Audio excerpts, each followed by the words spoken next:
Welcome to Happily Ever After, the podcast where we talk about life's big stories. From great sex to sexual trauma, breakups and breakdowns, icky secrets and happy endings. It's the stuff that makes us human, and boy do we cover it all. I'm your host, Hannah Harvey. I'm a writer and a parenting blogger at mumsdays.com. That's mumsdays.com. I would be very grateful if you could subscribe and leave a review, because it means more people can find the podcast. And I also really love hearing from you, so please contact me through Instagram at mumsdays with all your stories of life and any thoughts you might have on the episode or even questions you want answering. You can find all the details from this episode in the show notes. Hello, welcome to Happily Ever After with me, Hannah. This is episode 40, and it's a solo one that I'm bringing you all the way from Calpe Rock in Spain, because I'm currently on a retreat. It's called Wellness Journeys, and it's kind of a combination of yoga, really gorgeous food, working out, so like we're working out in a gym, but also I would say a big factor of it is kind of the companionship. It's I think there's like 10 of us all kind of just come together to have a go at being in a lovely hot country and doing workouts and stuff. So it's amazing. And what I wanted to share today is how the last month has been since firstly I turned 40, and then 2 days later I discovered, after 2.5 years, that I'm finally divorced. And this is like obviously highly personal because everybody's different and everybody experiences things in a different way. So, you know, if you're just starting out, I don't want you to assume that this is how you're going to feel once you're finally divorced. But equally, if you do feel like this, or you feel worse, you know, you're not alone. The NHS says that divorce is one of the most stressful things that you can go through. Alongside, I should say, things like moving house and moving job. And often when you go through a breakup, you have to deal with all three of those things at the same time. So, you know, it's hard. So I'm bringing like my thoughts almost in real time as to how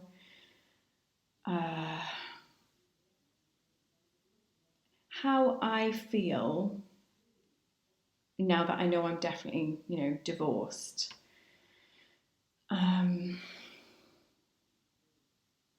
And it might be that I revisit this in a year's time and I can look at it through a clearer perspective of what was really going on. But this is kind of like how I feel right now, having finally got through 2.5 years of what felt like at times like a big fight, and other times we just were kind of getting on and it was just paperwork. So probably the first thing I would say is it took much longer than I thought it would.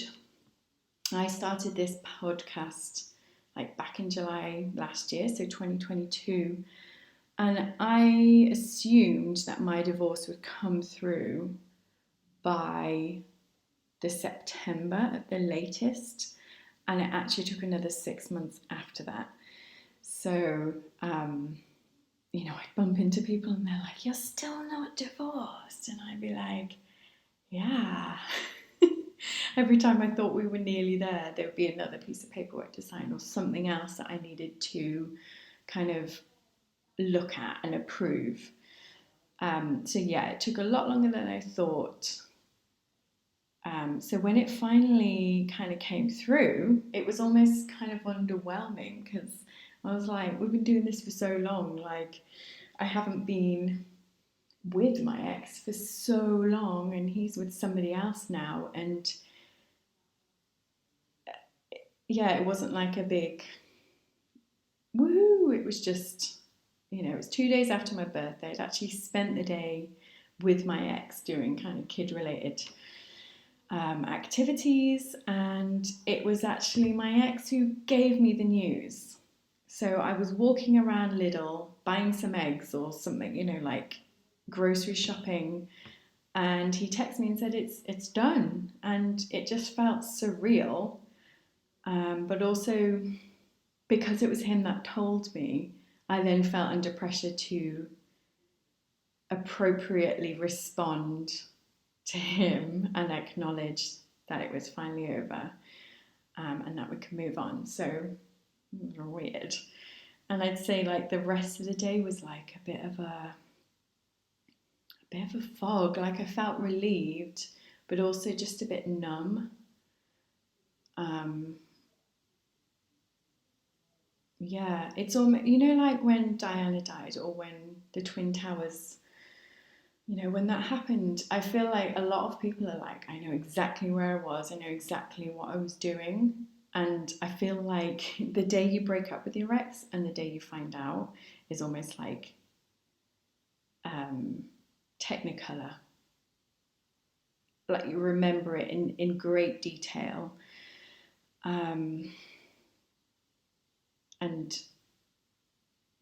that's, yeah, I just remember exactly where I was and what I was doing and what I was holding, almost like it was traumatic. So I don't think I'll ever forget that. But the rest of the day I was like, who am I? Where am I? What am I doing? And, lots of people would ask like, oh, are you going to have a party? A divorce party? You're going to celebrate? And I haven't. And to be honest, it's the last thing that I wanted to do was to celebrate. I felt like I wanted to sleep and, yeah, just be on my own for a bit. So since that day, it was it's been the Easter holidays, and also my 40th. So I had some really nice plans for the Easter holidays, both with my children and with my. I went away with my mum for another break with the kids, and so I spent like the 3 weeks after that being very busy, with the kids, and then I went away to Madrid with the art teacher, who's the guy that I'm dating now.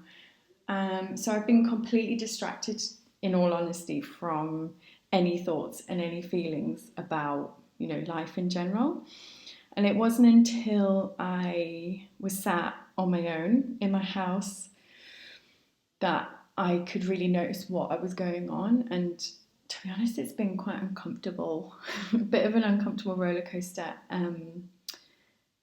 But I kind of knew to expect it because I'd spoken to Lee in episode 12 of this podcast. We talked about victim mode and how to get out of it. And she talked about her traumatic divorce. And she warned me then that I wouldn't necessarily feel elated or celebratory when the divorce was finalised. So I did know to watch out for this. I assumed that I would just be like, oh, I'm free, I'm liberated, I can just get on with what I want to do now, and I don't need to worry about all that stuff anymore. But really, I felt really sad. Like, I feel like I'm going through a kind of grieving again the end of the relationship in a way, maybe in a way that I couldn't before, because it was a fight. It was we needed to deal with certain things, and I needed to stand up for myself in order to do it. So I had to be almost in battle mode. It wasn't, whatever. It was what it was. But now I can actually be like, right, that's over. Me and my ex are in a good place where we can, really look after the kids and put them first. So now I am safe to be sad. The other thing I've been feeling when I'm sitting on my own, is actually quite anxious, like anxious about the future and what I'm going to do next. Like, this is it now. I have to do this by myself. I've got to be a grown up. I've got to make it, it's all got to work all on my own. And kind of comparing, like, other people can do it, so, so can I. And I think, yeah, so actually over the last few weeks, for the first time since maybe like a year or two, I've had a couple of like panic attacks out of the blue. 1 minute I'm feeling fine and I'm just getting on with stuff, and then all of a sudden I feel really panicky and quite upset. So if I was sitting with you in a room now, I'd be able to be like, right, I'm going to do this, I'm going to do that, and I feel completely fine. But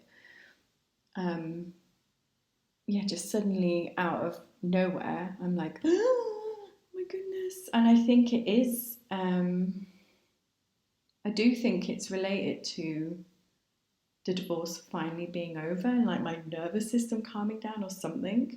I think I'm going to do an episode, I hope, with my therapist so I could ask him questions like this. But feeling really quite panicky. And so coming on this retreat has been really interesting because I booked it as a sort of, you've turned 40, this is my celebration, I'm going to go away, because Josie's like a really good friend of mine who's running the retreat.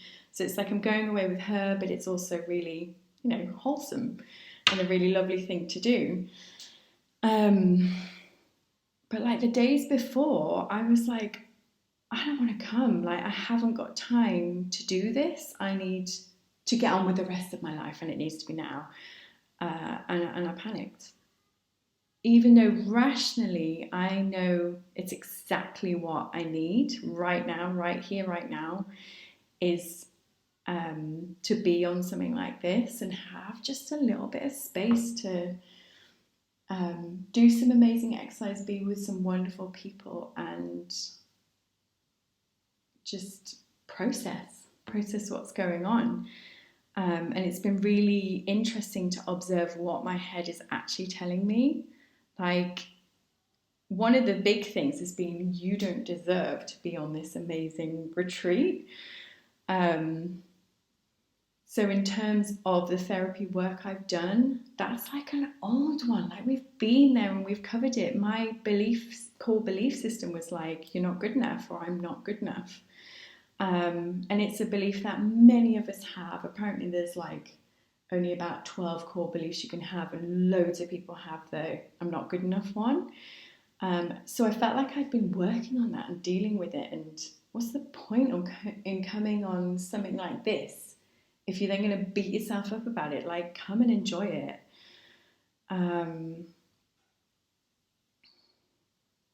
But it's been, you've got to sit with these things, and it's interesting to observe it and know that the feeling will pass and that I can enjoy it. But I have felt like it took a little while to settle in, and I've had to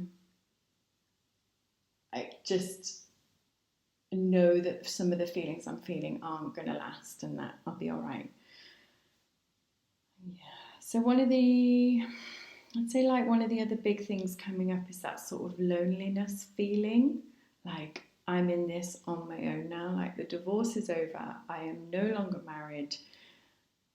I have to be on my own and doing it all on my own. And part of me is like, I'd really love to have a partner. And I'm sad that I don't have that anymore. But I also really want to be independent. But I think that's partly to do with the good enough thing and wanting to prove myself.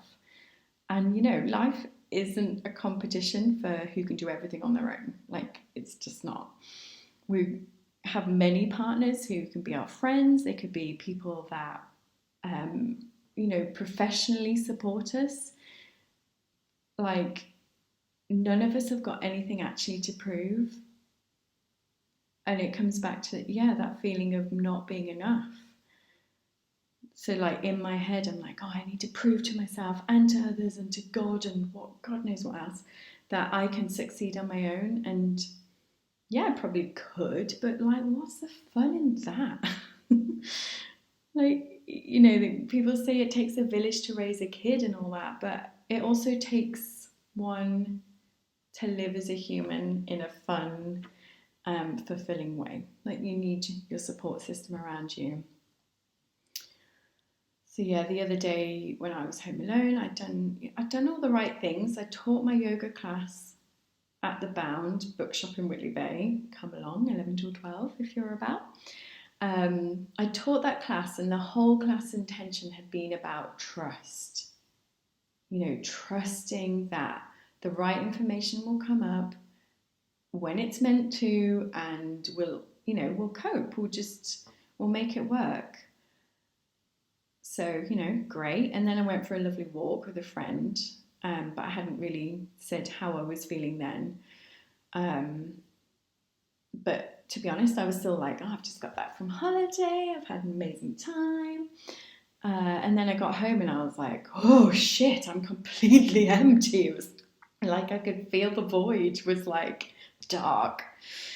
And I was in danger of like filling that void with sweets or something.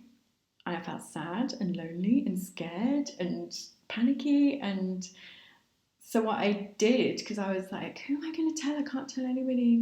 Everybody's busy. No one will want to know about this.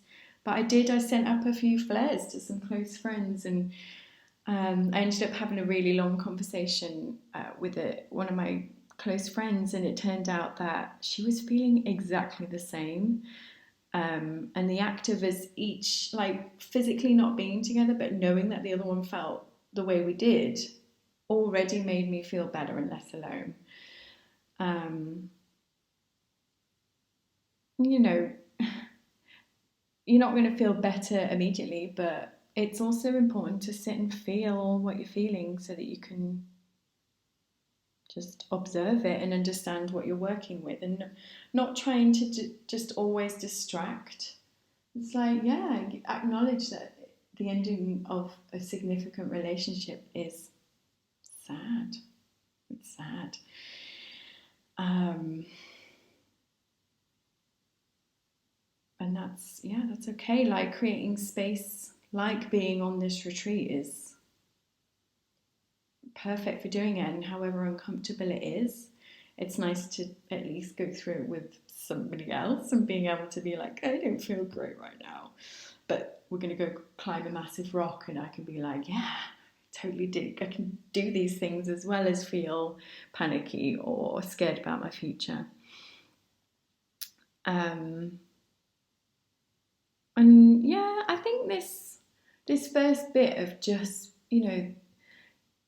the day that they say you're divorced, yeah, like we split up years ago, that's fine, but that it is a significant day, and it does signify the end of a chapter, and like the end of all good chapters, it's a bit of a cliffhanger, like what's going to happen next? How is this person going to cope on their own? And yeah, it's just, this bit's now like working out what it looks like now that you're no longer fighting, and the battle scene has ended. What happens next? Is it going to be something scary, or is it going to be, and they're back in the hobbit hole, having second breakfast? But we get to choose. I think that's the crucial thing. Like, when I was speaking to Jambo on its episode 38, we were talking about anxiety and life purpose and all that kind of stuff. And he was saying to me, turning 40 specifically, like, we get to choose what we do now. Like, what kind of 45-year-old do you want to be? Be that now. But equally, I guess, like, if you look too far ahead, that's when you get panicky. So maybe saying, like,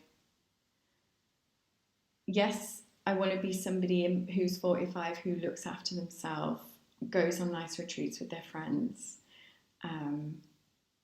works hard when you can, but also really takes time to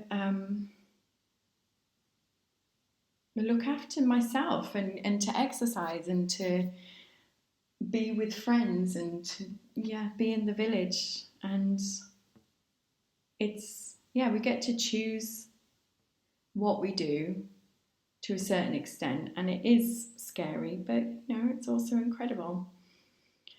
So that's where I'm at right now, and I imagine I will revisit the aftermath of the divorce announcement at a later date. But I would love to hear your experience. Like, how did you feel the day that your divorce papers came through? Like, send me a message. Tell me the story. I'd love to hear it. Did you feel some of the things that I felt? Did you feel other things? I think it's really fascinating.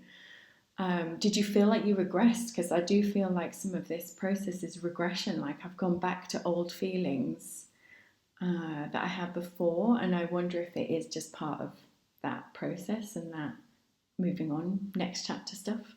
You've got to have a bit of a, this is what happened, and now we're going to move on. So, thanks ever so much. Bye.